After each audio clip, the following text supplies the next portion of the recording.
Continuing with this Mishnah 7 in the third chapter of Pirkei Avot, in which Rabbi Chalafta ben Dosa is describing how the Almighty joins with us and is present in our midst when groups of people come together. He started with the number 10, which of course is a minyan. Yesterday we looked at an aguda, which is a group of 5, like the hands, the 5 fingers of the hand. And today we continue, and he tells us as follows.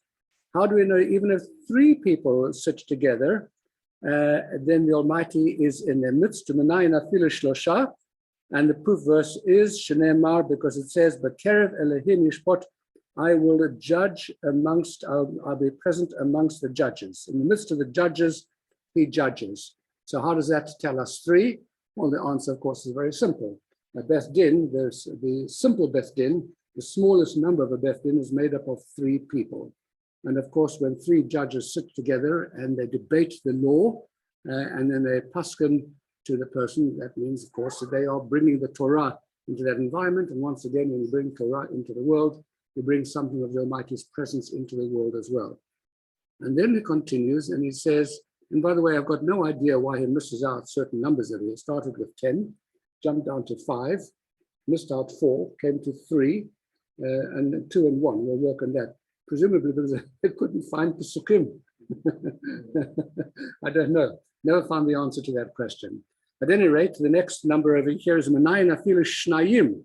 Even if 2 people are sitting together and they are engaging in Torah study and Torah conversation, as we described in the previous Mishnah, even if they're talking about moral ideas which flow from Judaism, in other words, the ways in which we can actually make the world a stronger and a better place, that kind of conversation, even if they're not learned people, we learned before in a verse from Micha, in which he says, "As nidburu yirei Adonai," then those who fear the Lord will talk together, ish el re'ehu, one man to his fellow, i.e. 2 people, and v'yakshev Adonai v'yishma, and the Almighty hearkens and he listens into the conversation to see if they've got anything interesting to say.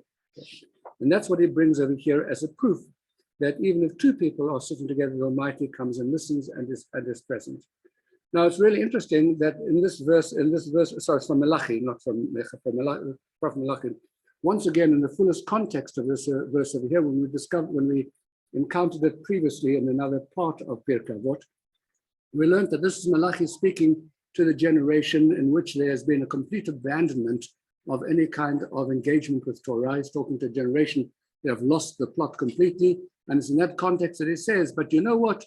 Even though everybody else has abandoned the Torah, if 2 Jews are sitting there talking about it, the Almighty is still going to come and listen.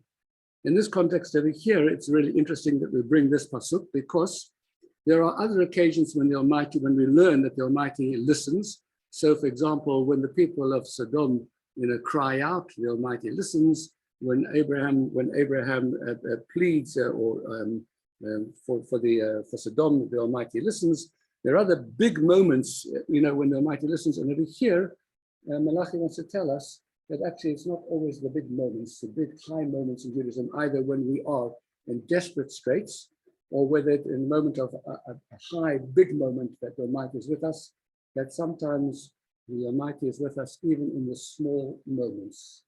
And it is, in this instance over here, it is about just 2 people. It's really interesting that when King David was fleeing, when Avshalom tried to overthrow his throne, and he had to flee, and a peasant called Barzillai comes out and he offers him just an earthen pitcher of water and some straw to make a bed.